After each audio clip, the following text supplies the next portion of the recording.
The California War is sponsored by the Ohana Justice Center Charitable Trust, serving our Ohana since 2013. How did California become part of the United States?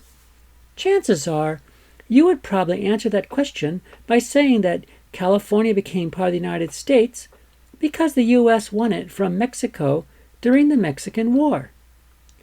That makes California sound like a prize in a carnival, or that Mexico lost a high-stakes poker game. Do you really think California is a 100 million acre plush toy? My name is Hana Miyamoto. I am a Californian with degrees in civil engineering, law, social change and development, women's studies, and sociology. For the next 13 months, I intend to use my broad, interdisciplinary background to help people remember how the United States invaded California 175 years ago, and how the people of California risked everything they had, including their lives, to try to repel the American invaders. This is the story of the California War, told from the perspective of Californians that lived in California 175 years ago. Telling the story this way directs attention on the Californians, where it should be, and not on the Americans, who usually get the spotlight. Telling their story this way also emphasizes that the California War deserves to be studied in its own right, and not as a set of minor skirmishes that happened while bigger battles were fought over 1,500 miles away, somewhere south of the Rio Grande. The next step is to remember that 175 years ago, although California was Mexican territory, California was effectively independent. Although most of the people reflected some mix of indigenous and Mexican culture, the people of California lived lives that were almost separate from the people of central Mexico, since slow sailing ships and the dangerous trek across the Sonoran Desert were the only ways to communicate between Alta California and central Mexico. Californians had to be independent because they had no one else to rely upon.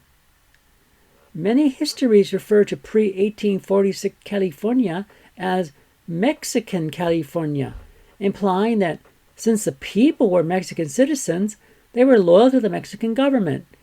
And then after the U.S. invaded, they meekly became American citizens and declared their loyalty to the American government. So how Mexican was Mexican California? Actually, not a lot. For starters, the territory of Las Californias was never a Mexican state.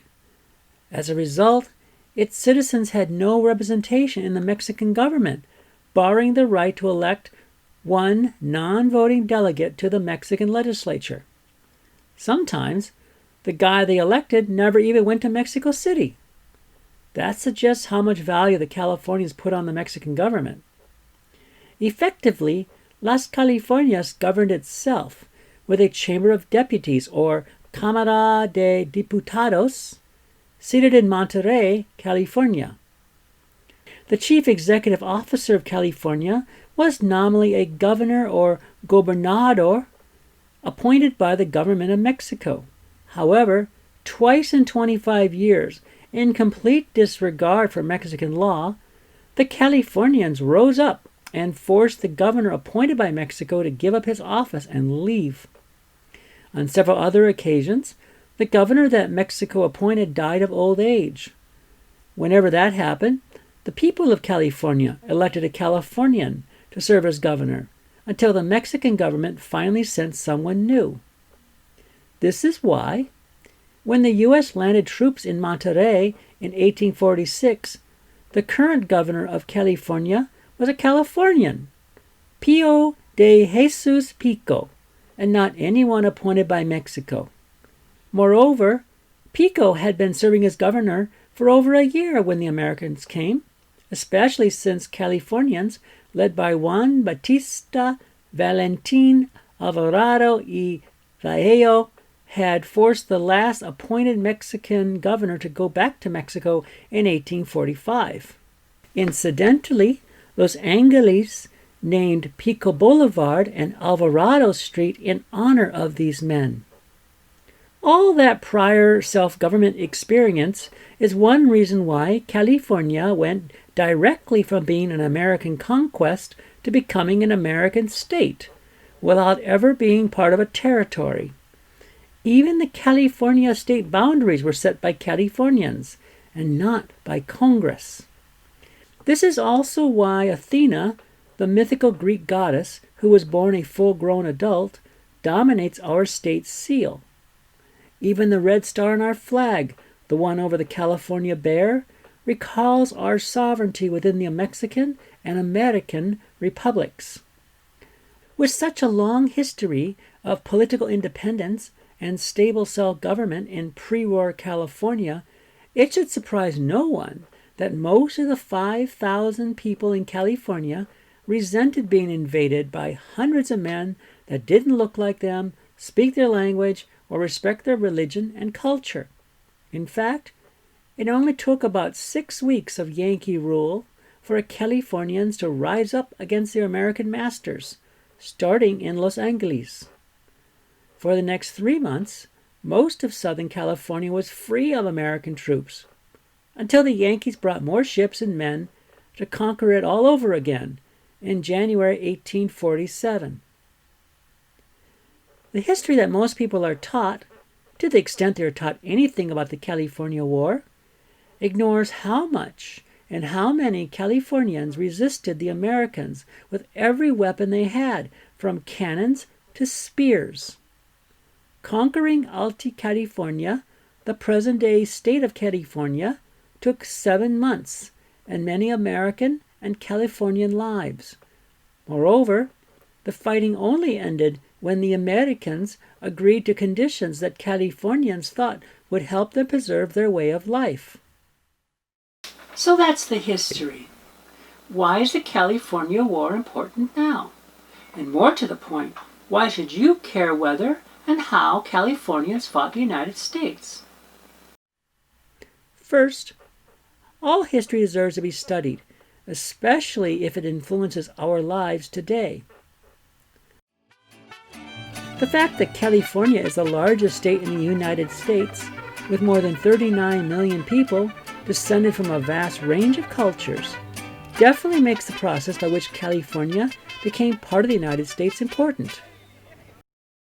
However, the fact that California was involuntarily forced to join the United States also has great importance to California from the perspective of international law. Here is why.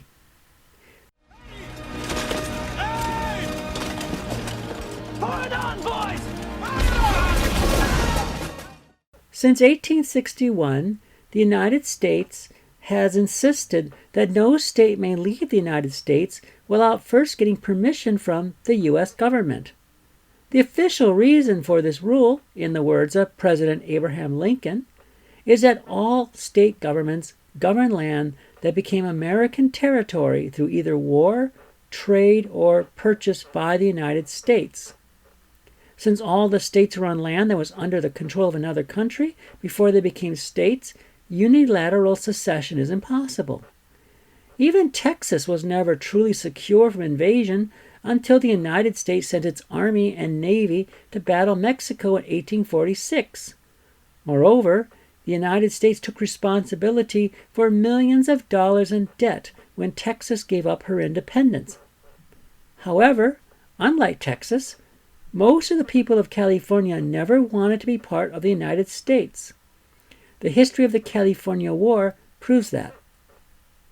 In the continuum between colony and settler republic, California is clearly a colony, seized by the U.S. military and forced into asking for statehood, literally at gunpoint. This is the history that the California War will explore. The focus of the California War project will be a weekly series of short video productions, with each video examining the events that occurred 175 years before that week. This approach is modeled after the innovative the Great War Channel that presented the events and issues of the First World War on a similar week-by-week basis during the centennial anniversary of World War I. The great advantage of covering the California War week by week is that it provides ample time to not only mention all the important events, but to put them in perspective in a way that anyone will have time to watch, absorb, and discuss with other viewers. A weekly format even leaves time to profile key personalities, important issues, and historic sites. A chronological approach is also naturally immersive, by only revealing the whole story a bit at a time, like a good detective story.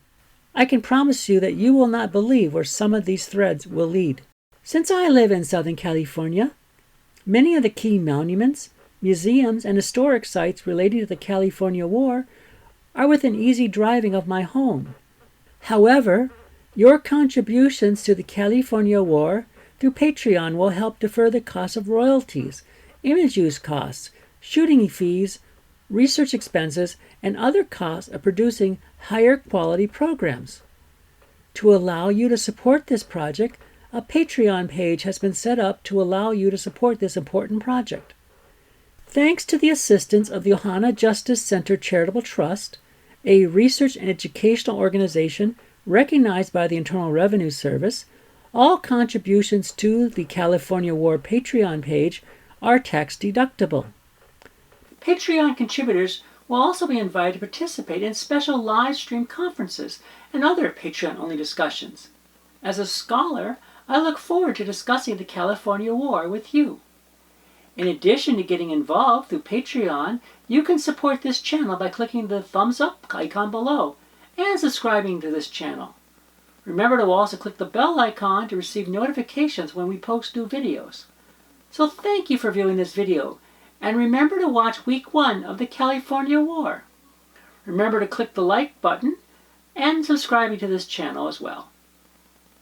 Mis camaradas, viva California!